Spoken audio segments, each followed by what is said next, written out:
Well, I was born and raised where the Cervati Bakery's at. That was in 1946, 2 days after Christmas. Growing up in Mason was probably the greatest experience that a boy could have. I can remember very specifically my grandmother, who was the very first telephone operator in Mason. The Heritage Day Parade back in the day, she was one of the bicycle ladies. So we would all ride our bikes from our house to downtown Mason. It was just an amazing place to grow up. You really felt the warmth of the community. There was a smallness there that was really comfortable. Even today, as I think about my own kids doing similar things that I did, they can ride their bike everywhere. They can do the same things that I did, almost 35 years ago. My name's Nick Bogan. I'm one of the owners at Senior Flaherty Insurance, and I'm Mason Class of 1996. I'm Dennis Bogan, Mason Class of 1964. When I started school there, it was 1 through 12. It had so many kids that half of us would go in the morning and half of us would go in the afternoon. The football coach, I still carry his obituary in the back of my front seat of my car.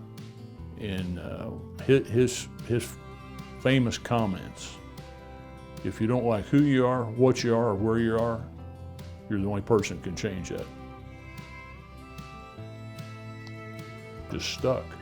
I've got 5 kids, and next year we will have a child in every building in the district.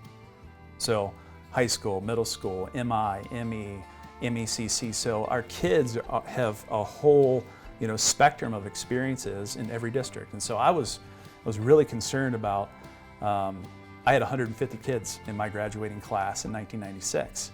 But somehow when I go into the school or my wife volunteers, they have found a way to preserve that smallness, to still make it feel really personal and really tight-knit. And that's incredible. I don't know what the secret sauce is about how they do that, but the attention that my kids receive is the same attention that I got in a class of 150 kids. It's remarkable. I was a barber here in Mason for 55 years. My dad was a barber. He looked at barbering as a profession, and a lot of times he wore the double-breasted suit with a fedora and a white shirt and tie. When I realized that we were on this train that's taken us to where we're at now, on Mason Montgomery Road, just south of what used to be Western Road Golf Course, is a manor house now. Alan Zering developed a subdivision called White Blossom. That was the city limits. And there was a sign there that said Mason Corporation. And underneath that, it said, Home of Award-Winning Schools.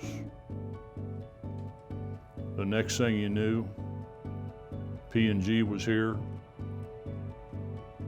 Cintas was here, and we were off to the races. Every year there are 1 or 2 or 3 teachers who pour specifically into your kid, it seems. Either they see a need or an opportunity that they seize, and so I hear them. One of the teachers called me and said, "Hey, I just want to let you know that your son stood up for me today.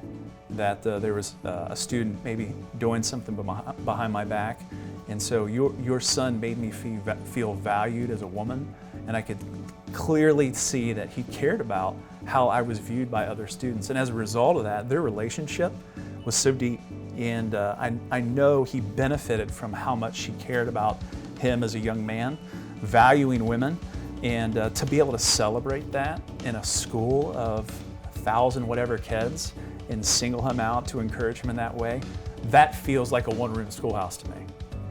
I mean, that's a moment that when my son gets married, I'm going to remember that. I'm going to remember that.